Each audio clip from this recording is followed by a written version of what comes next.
En la cena familiar, mis padres dijeron sin piedad, nunca te quisimos. Mi corazón se hizo añicos, pero permanecí en silencio, haciendo algo en secreto de lo que no sabían nada. 3 semanas después, no paraban de llamarme. Respondí, ustedes nunca me quisieron.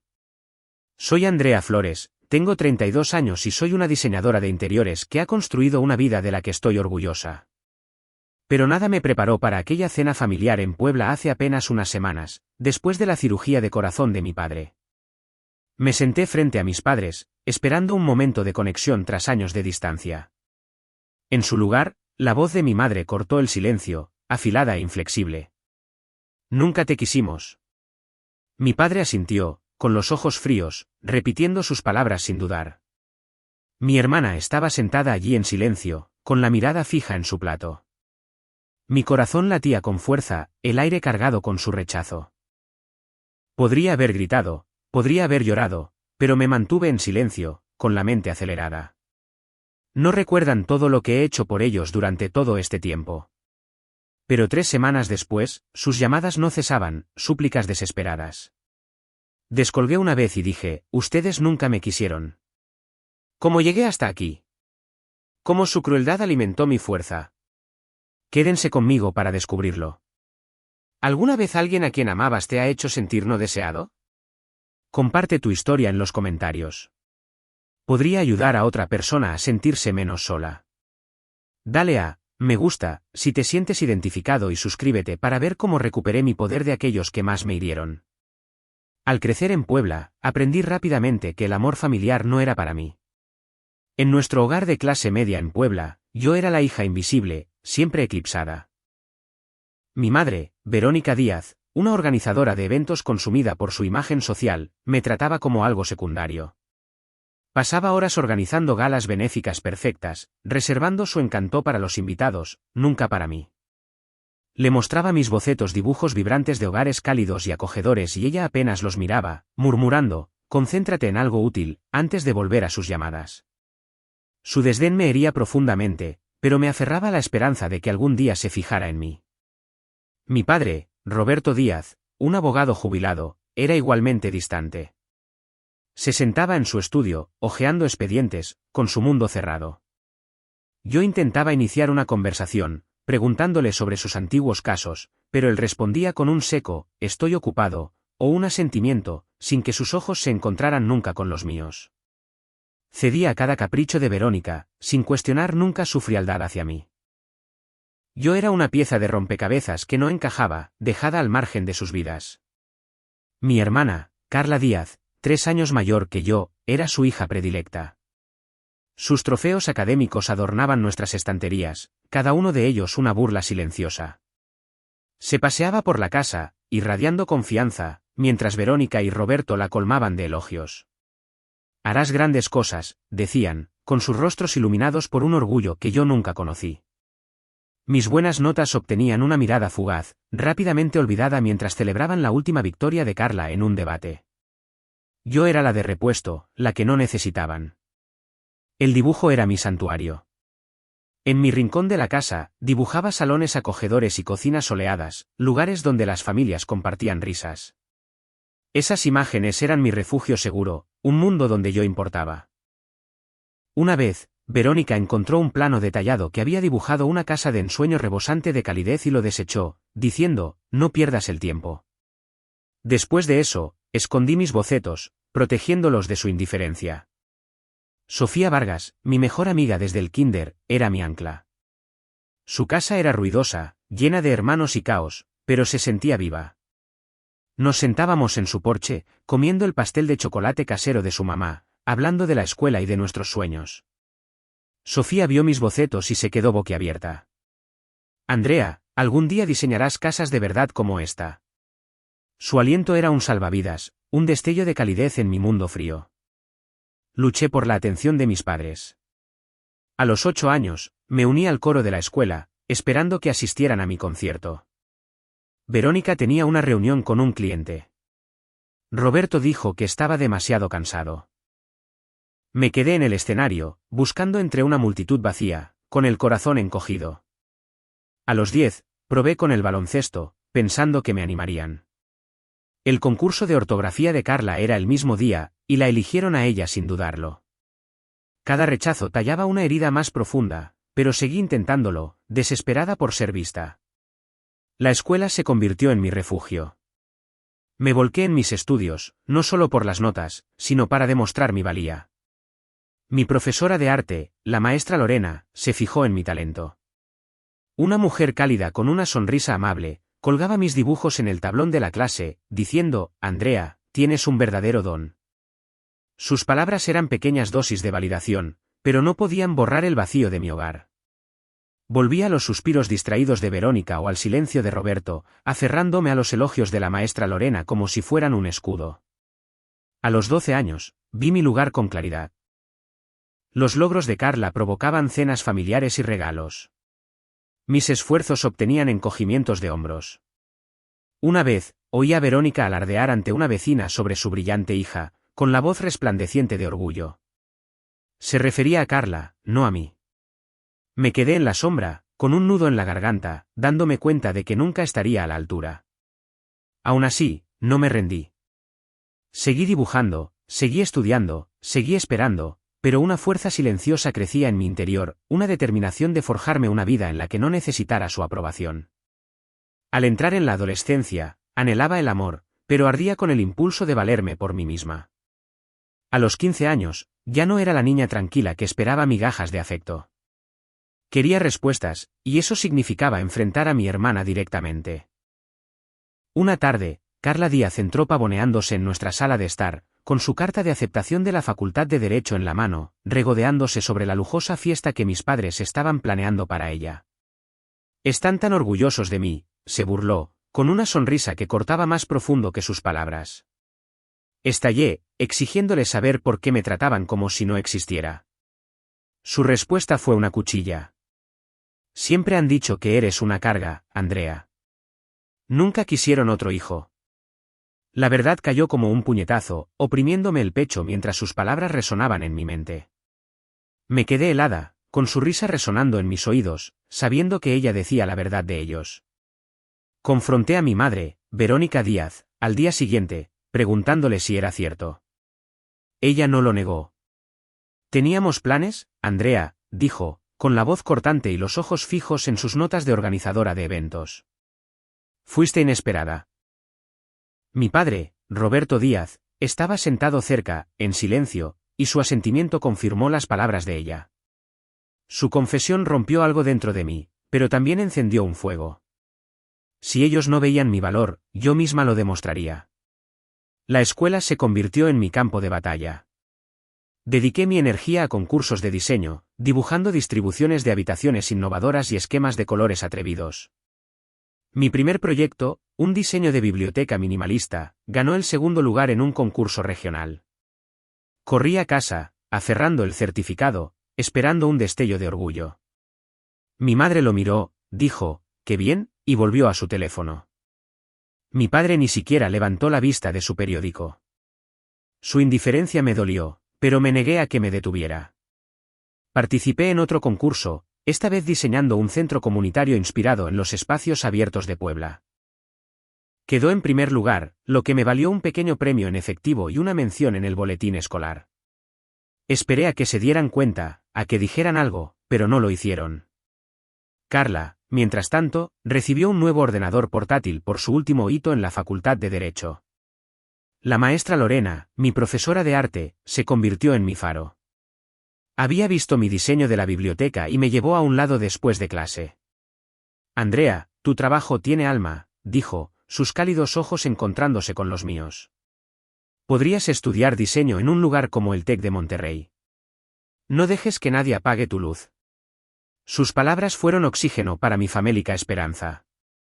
Me ayudó a perfeccionar mi portafolio, enseñándome a combinar funcionalidad y belleza en mis bocetos. Incluso organizó una reunión con un diseñador local que elogió mi visión y me instó a apuntar alto. La fe de la maestra Lorena alimentó mi ambición, empujándome a soñar más allá de los límites de Puebla. Empecé a llevar un diario, vertiendo mi ira y mis sueños en sus páginas. A altas horas de la noche, escribía sobre el escozor de las palabras de Carla, el peso del desdén de mis padres y mi determinación de escapar. Les demostraré, garabateé después de una cena particularmente fría en la que Verónica elogió las prácticas de Carla mientras ignoraba mi último premio de diseño. Construiré una vida que no podrán ignorar. El diario se convirtió en mi confidente, un espacio seguro para procesar el dolor y canalizarlo hacia un propósito. Cada entrada agudizaba mi enfoque: salir. Ir al TEC de Monterrey. Demostrar que era más que su carga. Sofía, mi mejor amiga, fue mi roca durante todo el proceso. Nos reuníamos en su casa, donde me escuchaba mientras me desahogaba sobre la crueldad de Carla o la apatía de mis padres. Se equivocan contigo, decía, con voz firme, pasándome un refresco mientras nos tumbábamos en su sofá. Hojeaba los bocetos de mi diario, maravillándose con mis diseños, e insistía en que estaba destinada a la grandeza. Su apoyo inquebrantable me recordaba que no estaba sola, incluso cuando mi familia me hacía sentir invisible. A los 17 años, ya me había cansado de suplicar su amor. Solicité plaza en el programa de diseño del TEC de Monterrey, poniendo todo mi corazón en la solicitud. La maestra Lorena me escribió una brillante carta de recomendación, calificando mi trabajo de excepcional y mi espíritu de inquebrantable. Cuando llegó la carta de aceptación, sentí una oleada de triunfo. Mis padres apenas reaccionaron. Verónica murmuró: «Eso está lejos», y Roberto asintió distraídamente. Carla puso los ojos en blanco y dijo: «Buena suerte por allá». Su desdén solo endureció mi determinación. No solo me iba de Puebla. Estaba dejando atrás su sombra. Demostraría mi valía, no por ellos, sino por mí. Al dejar Puebla por Monterrey, sentí la libertad por primera vez. A los 18 años, pisé el extenso campus en Monterrey, con el corazón latiendo con fuerza ante la posibilidad. Ya no era la niña que suplicaba amor en un frío hogar de Puebla. Al matricularme en el programa de diseño de interiores del TEC de Monterrey, me sumergí en un mundo de creatividad, dibujando espacios audaces que reflejaban la calidez que siempre había anhelado. Mis profesores me retaron a pensar en grande, a combinar forma y función de maneras que nunca había imaginado. Cada clase, cada crítica, se sentía como un paso hacia un futuro que yo podía moldear. Sofía, mi mejor amiga, era mi compañera de cuarto, su risa familiar un lazo con mi pasado. Me arrastraba a eventos del campus, a sesiones de estudio nocturnas y a inauguraciones de galerías de arte, empujándome a conocer gente. «Aquí no eres invisible, Andrea», decía, con los ojos brillantes mientras tomábamos un café entre clases. Con ella a mi lado, empecé a abrirme. Pasábamos las noches en nuestro dormitorio, intercambiando historias con nuevos amigos como Mayra Chávez, una estudiante de diseño gráfico con un ingenio agudo, y Lucas Rivera, un estudiante de arquitectura al que le encantaba debatir sobre tendencias de diseño. Se convirtieron en mi círculo, mi primera muestra de pertenencia fuera de las sombras de Puebla. La terapia lo cambió todo. El centro de asesoramiento del TEC ofrecía sesiones gratuitas, y me apunté, vacilante pero desesperada por desenredar el dolor que había cargado. Mi terapeuta, la doctora Ochoa, escuchó mientras yo derramaba años de dolor, los desdenes de Verónica, el silencio de Roberto, las crueles palabras de Carla. «Su rechazo no es tu culpa», dijo, con voz firme. «No te definen sus decisiones».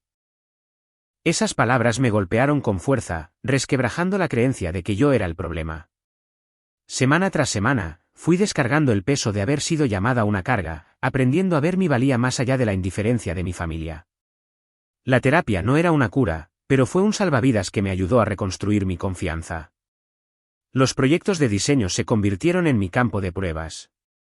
Me uní a un equipo de estudiantes para rediseñar un centro comunitario local, dibujando distribuciones que priorizaban la accesibilidad y la comodidad. Nuestro proyecto ganó un premio del campus y subí al escenario a aceptar una placa, con el corazón latiendo de orgullo. Otro proyecto, un concepto de dormitorio sostenible, llamó la atención de un profesor visitante que me ofreció unas prácticas en una firma de diseño de Monterrey. Me entregué a cada tarea, perfeccionando mis habilidades, elaborando planos, seleccionando texturas y dominando software como AutoCAD. Cada éxito construía mi confianza, demostrando que podía crear algo valioso, algo duradero. Sofía fue mi mayor animadora en todo momento. Cuando dudaba de mí misma antes de una gran presentación, me sentaba y me decía: «Puedes con esto, Andrea. Tus diseños son mágicos». Nos quedábamos hasta tarde perfeccionando mi portafolio, con sus comentarios agudos pero amables. Mayra y Lucas también se unían, aportando ideas conmigo mientras comíamos pizza, y sus risas llenaban nuestro apretado dormitorio. No eran solo amigos. Eran mi familia elegida. Gente que me veía por quien era, no por quien no era. Celebrábamos pequeñas victorias: mi primer sobresaliente en una crítica de diseño, la exposición de Mayra en una galería, la oferta de prácticas de Lucas con fiestas de baile improvisadas, con la música a todo volumen hasta que los vecinos se quejaban. Mi familia en Puebla parecía un eco distante. Llamaba a Verónica una vez al mes, esperando una conexión. ¿Qué tal la universidad?, preguntaba, con un tono plano, ya distraída por la organización de sus eventos. Roberto rara vez contestaba, y cuando lo hacía, sus respuestas eran cortantes. Me alegro de saber de ti. Carla envió un único mensaje de texto durante mi primer semestre, presumiendo de su trabajo en un bufete de abogados. Su apatía dolía, pero ya no me aplastaba. La terapia me había enseñado a desprenderme de su aprobación, a centrarme en la vida que estaba construyendo. Dejé de esperar sus elogios, encontrándolos en cambio en los comentarios de mis profesores y en el aliento de mis amigos. Para mi tercer año, estaba prosperando. Dirigía un club de diseño estudiantil, organizando talleres para aspirantes a diseñadores. Mi proyecto de dormitorio sostenible apareció en una revista del campus, lo que me valió una beca. Caminaba por el campus del TEC, dibujando ideas bajo los árboles, sintiendo que pertenecía a ese lugar. Mayra, Lucas y Sofía eran mis constantes, su apoyo inquebrantable. Planeábamos proyectos de ensueño juntos, rediseñando espacios comunitarios, imaginando hogares ecológicos. Cada idea alimentaba mi ambición. No solo estaba sobreviviendo. Estaba creando una vida en la que yo importaba. Dejar Puebla no había borrado el dolor, pero Monterrey me dio espacio para sanar. Ya no era la hija no deseada. Era Andrea Flores, una diseñadora con una visión, rodeada de gente que me valoraba. Mi familia elegida, Sofía, Mayra y Lucas, me mostró cómo podía ser el amor. Estaba construyendo un futuro no para Verónica, Roberto o Carla, sino para mí misma, y eso era suficiente. Incluso lejos de casa, todavía esperaba que mis padres me quisieran más. En el TEC de Monterrey, me estaba forjando una vida como estudiante de diseño de interiores, pero una parte obstinada de mí anhelaba el calor de mi familia. Para construir ese puente, acepté trabajos secundarios dando clases particulares a compañeros, trabajando como autónoma para un estudio de diseño boutique y enviaba dinero a Puebla. Cada mes, transfería miles de pesos a mi madre, imaginándola a ella y a mi padre sonriendo, quizás incluso llamando para decir que estaban agradecidos. En cambio, Verónica respondía con mensajes cortos: recibido. Gracias. Mi padre nunca mencionó el dinero. Su indiferencia dolía como una herida reciente, pero seguí enviando, aferrándome a la esperanza de que mi sacrificio pudiera despertar su afecto. Mi hermana, Carla, lo empeoraba todo. Sus redes sociales eran un desfile de nuevas compras: bolsos brillantes, vestidos a medida claramente financiadas con mis contribuciones. Una noche, frustrada, la llamé para preguntarle por qué gastaba el dinero en lujos mientras yo ajustaba mi presupuesto. Relájate, Andrea, dijo, con la voz chorreando indiferencia. Tú estás bien en el TEC. Su desdén casual me hirió profundamente, haciendo eco del sentimiento de merecimiento que siempre había conocido. Quería dejar de enviar dinero, dejarlos que se las arreglaran solos. Pero la culpa me carcomía. ¿Y si realmente lo necesitaban? ¿Y si esta era mi última oportunidad de obtener su aprobación? Así que seguí transfiriendo fondos, incluso mientras mis ahorros disminuían. Mis estudios me mantenían con los pies en la tierra. Dediqué mi energía a un concurso nacional de diseño, creando un concepto de casa modular que equilibraba materiales ecológicos con espacios de vida prácticos. Noches en vela en el estudio, impulsadas por el aliento de Sofía y café interminable, me llevaron a ganar una beca de 90,000 pesos. En la ceremonia de entrega de premios, agarré el certificado, con el pecho henchido de orgullo, imaginando las caras de mis padres si se hubieran molestado en aparecer. Llamé a Verónica para compartir la noticia. Suena bien, dijo, con tono distraído, antes de cambiar de tema al nuevo ascenso de Carla en el bufete. Mi padre no contestó mi llamada. Su falta de interés dolía, pero la beca alivió mi carga financiera, permitiéndome concentrarme en mi último año. Sofía veía cómo su frialdad me afectaba. Mientras cenábamos tacos al pastor por la noche, me escuchaba mientras me quejaba de los gastos de Carla o de la apatía de mis padres. Ellos no pueden definirte, decía, con voz firme, pasándome un refresco. Mayra y Lucas, mis amigos del TEC, se hacían eco de su apoyo. En nuestro café favorito del campus, Mayra sugirió que estableciera un presupuesto para lo que enviaba a casa para proteger mis finanzas. Lucas, siempre optimista, me recordaba que mis diseños eran mi verdadero legado, no la aprobación de mi familia. Sus palabras reforzaron lo que la doctora Ochoa había dicho en terapia: mi valor no dependía del amor de mis padres. Su aliento me mantuvo firme, un recordatorio de la familia que había elegido.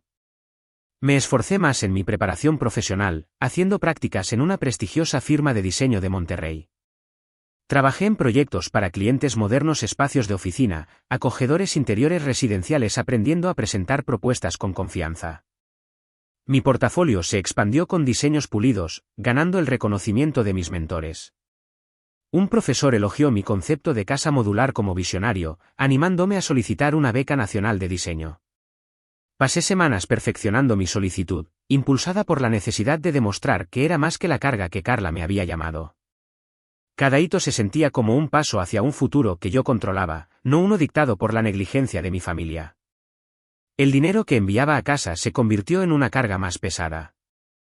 Para mi último año, había enviado cientos de miles de pesos a Puebla, a menudo recortando gastos esenciales para llegar a fin de mes. Los mensajes de Verónica solo llegaban cuando una transferencia se retrasaba, nunca con gratitud. Roberto envió un vago correo electrónico: sigue enviando. Las publicaciones de Carla: zapatos nuevos, almuerzos elegantes, se burlaban de mis esfuerzos. Una noche, mirando mi cuenta bancaria casi vacía, llamé a la doctora Ochoa, con la voz temblorosa. Me estoy matando por ellos, dije. Nunca les importará, respondió. No puedes cambiarlos, Andrea. Protege tu paz. Sus palabras fueron una llamada de atención. Estaba persiguiendo un espejismo. Empecé a establecer límites. Cuando Verónica me escribió pidiendo más dinero, respondí: estoy muy justa. No contestó. Carla llamó, pidiendo dinero para una chaqueta nueva. Gánatelo tú, le dije, con un tono tranquilo pero firme. Colgó, enfadada. Fue como perderlos de nuevo, pero también se sintió correcto. Seguí enviando pequeñas cantidades cuando podía, pero dejé de permitir que sus demandas me agotaran. Mi energía pertenecía a mis diseños, a mis amigos, a mi futuro. Había terminado de perseguirlos. Cuando mi padre necesitó una cirugía de corazón, regresé a Puebla con un destello de esperanza. Ahora, era una célebre diseñadora de interiores en Ciudad de México, mi trabajo aparecía en revistas por su estética audaz y sostenible. A principios de 2025, mi madre llamó, con la voz tensa, diciendo que la condición cardíaca de mi padre requería una operación inmediata. El hospital presupuestó la abrumadora suma de 3.500,000 pesos, muy por encima de sus posibilidades. A pesar de los límites que había establecido, pagué la factura completa, cubriendo la cirugía y los costos de recuperación. Me dije a mí misma que era por deber, pero una pequeña parte de mí esperaba que este gesto pudiera finalmente ablandar sus corazones. Me alojé en un hotel en Puebla, reacia a volver a la casa que albergaba tanto dolor. En el hospital, mi padre yacía frágil, sus ojos evitando los míos. No tenías por qué, murmuró, con la voz débil. Verónica estaba sentada cerca, mirando su teléfono, ofreciendo solo un seco asentimiento. Su falta de gratitud me hirió profundamente, pero me quedé, reuniéndome con los médicos para asegurar que su cuidado fuera impecable. Esperaba que mi presencia pudiera generar una conexión, una señal de que me veían como algo más que una chequera. En cambio, las respuestas de Verónica eran cortantes, su atención en otra parte. Su distanciamiento se sentía como un muro que no podía escalar. Carla, mi hermana, fue aún más fría. Entró pavoneándose en el hospital, con sus nuevos pendientes brillando, y dijo: solo estás haciendo tu parte, Andrea. Sus palabras enmarcaron mi sacrificio como una expectativa, no como una elección. Furiosa, la confronté fuera de la sala. No soy tu banco, espeté, con la voz firme a pesar de mi ira. sonrió con suficiencia, respondiendo, ahora eres la pez gordo. ¿Es lo justo? Su arrogancia ensanchó el abismo entre nosotros, reviviendo el dolor de cuando me llamó una carga años atrás. Me alejé, con mi determinación endureciéndose, pero no podía deshacerme de la esperanza de que algo pudiera cambiar. Decidida a intentarlo, organicé una cena familiar en su casa, imaginando una noche que pudiera sanar viejas heridas. Pasé horas planeando, comprando ingredientes para un lomo de cerdo en adobo, verduras al horno y una tarta de frutas, comida destinada a llevar calidez a una mesa fría. Sofía voló desde Monterrey, su presencia un salvavidas. Tú eres suficiente, dijo, removiendo la salsa a mi lado. Invité a Mayra y a Lucas, sus rostros familiares un amortiguador contra la tensión. Llegaron con abrazos, listos para apoyarme en esta apuesta por la reconciliación. La cena comenzó de forma incómoda. Verónica se sentó rígidamente, criticando el sabor del adobo. Mi padre, aún recuperándose, comía lentamente, apenas hablando. Carla llenó el silencio con historias de las victorias de su bufete, su voz afilada y segura de sí misma. Intenté generar una conexión, mencionando un día de campo familiar de mi infancia, esperando una nostalgia compartida. Entonces, la voz de Verónica cortó el aire, fría y deliberada. Nunca te quisimos, Andrea. Siempre sobrabas. Las palabras, afiladas como una cuchilla, congelaron la habitación. Mi padre bajó la mirada, en silencio. Carla asintió levemente, como si fuera obvio. La frase que había cargado desde la infancia aterrizó de nuevo, más pesada ahora, despojándome de mi esperanza. Sofía me apretó la mano bajo la mesa, con la mirada fiera. Mayra intentó cambiar el ambiente, elogiando mi reciente proyecto en Ciudad de México, un centro comunitario con diseño ecológico. Lucas le preguntó a Verónica sobre su organización de eventos, esperando aliviar la tensión. Ella lo despachó encogiéndose de hombros. Mi padre murmuró, la comida está buena, pero sus palabras sonaron huecas. Carla se burló, diciendo, no actúes como si nos estuvieras salvando, Andrea. Su rechazo fue un coro, cada nota aplastando mi esfuerzo por reparar lo que estaba roto. Mantuve la compostura, sirviendo el postre, pero el peso de sus palabras presionaba mi pecho. Al final de la noche, recogí los platos, con las manos temblorosas. Verónica ofreció un rígido, gracias, con un tono más formal que familiar. Mi padre se retiró a su sillón, con los ojos en la televisión. Carla se fue abruptamente, murmurando algo sobre un correo del trabajo. Sofía, Mayra y Lucas se quedaron a ayudar, su apoyo silencioso un marcado contraste con la frialdad de mi familia. Había pagado la cirugía de mi padre, había cocinado esta comida, pero sus corazones permanecían cerrados. De pie en la cocina, rodeada de tartas sin comer, me di cuenta de que ninguna cantidad de entrega haría que me vieran. Dejé Puebla a la mañana siguiente, con la esperanza extinguida, lista para dejarlos ir para siempre. En Ciudad de México, reconstruí mi vida, libre de sus sombras. Después de la fallida cena en Puebla, me quedé allí, dedicando mi energía a mi carrera de diseño de interiores. Mi último proyecto, un complejo de viviendas sostenibles, recibió elogios en toda la escena arquitectónica de Ciudad de México, consolidando mi reputación. Había pasado años persiguiendo la aprobación de mi familia, pero su rechazo, culminado con el cruel, nunca te quisimos, de Verónica, me había liberado finalmente. Me centré en lo que importaba, mi trabajo, mi familia elegida y un nuevo sueño, una fundación benéfica para financiar la educación en diseño para jóvenes desfavorecidos. Era mi forma de devolver, no a quienes me despreciaron, sino a quienes lo merecían. 3 semanas después, mi madre llamó, con la voz más suave de lo que nunca la había oído. Estamos en un aprieto, Andrea, dijo. Los pagos de la casa. Estamos atrasados. Sus finanzas, ya tensas por las facturas médicas de mi padre que yo había pagado, se colapsaron aún más. El negocio de organización de eventos de Verónica flaqueaba, y la salud de mi padre le impedía trabajar. Me pidió un préstamo, como si mis sacrificios pasados hubieran sido olvidados. Me quedé de pie en mi apartamento de Ciudad de México, con el horizonte brillando afuera, y sentí el peso de sus palabras a lo largo de los años. Ustedes nunca me quisieron, dije, con la voz tranquila pero resuelta. He terminado de ayudar.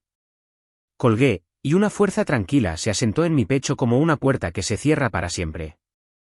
Carla llamó al día siguiente, con un tono agudo. ¿De verdad vas a dejar que lo perdamos todo?, exigió, como si mi éxito me obligara a salvarlos. Repetí, ustedes nunca me quisieron, y terminé la llamada. Mi padre no llamó, su silencio más ruidoso que las palabras. Sus demandas fueron una prueba final, una que superé al elegirme a mí misma. Había dado cientos de miles de pesos a lo largo de los años tiempo, esperanzas solo para encontrar desdén. Decir no, no fue una venganza. Fue justicia, un límite que me había ganado. Bloqueé sus números, cortando el último lazo con una familia que nunca había sido realmente mía. En Puebla, su mundo se desmoronó. El negocio de Verónica se agotó a medida que los clientes, sintiendo su desesperación, recurrieron a la competencia. Su reputación, antes pulida, como figura comunitaria se desvaneció, dejándola aislada. Roberto, debilitado por su cirugía, perdió su posición como líder local, su orgullo erosionado por los susurros de su ruina financiera. El bufete de Carla la marginó después de un caso fallido. Sus redes sociales ahora estaban desiertas, su estatus social desaparecido. La familia, antes central en la élite de Puebla, se convirtió en paria, su arrogancia alejando a sus aliados. Su caída no fue obra mía. Fue la consecuencia natural de sus decisiones, un espejo del dolor que me habían causado. Mi vida en Ciudad de México floreció. Mi fundación se lanzó con éxito, asesorando a jóvenes diseñadores cuya pasión me recordaba a la mía a su edad. Pasaba las tardes con Sofía, mi mejor amiga, riendo mientras tomábamos café o ideando nuevos proyectos. Su apoyo, inquebrantable desde la infancia, era mi ancla. Me reconecté con Mayra y Lucas a través de videollamadas. Su aliento era un recordatorio de la familia que había construido. Mi apartamento, lleno de bocetos y plantas, se convirtió en un santuario. Había pasado demasiado tiempo buscando el amor de quienes me lo negaban. Ahora encontraba alegría en mi trabajo, en mis amigos y en el impacto que estaba teniendo. La fundación creció, consiguiendo subvenciones para ampliar su alcance. Hablé en conferencias de diseño, compartiendo mi viaje del rechazo a la resiliencia, inspirando a otros a perseguir sus sueños. Cada sesión de mentoría con un estudiante se sentía como sanar una parte de mi yo más joven. Mi valía no estaba ligada a la aprobación de mi familia. Nunca lo había estado. Establecer límites no se trataba solo de decir no. Se trataba de decirme sí a mí misma. Había cargado con su peso durante años, pero dejarlos ir me dio alas. Ciudad de México, con su vibrante caos, era donde pertenecía, rodeada de gente que me veía por quien era. Gracias por ver este vídeo. No olvides darle me gusta y suscribirte al canal de Secretos Revelados para no perderte las últimas historias emocionantes.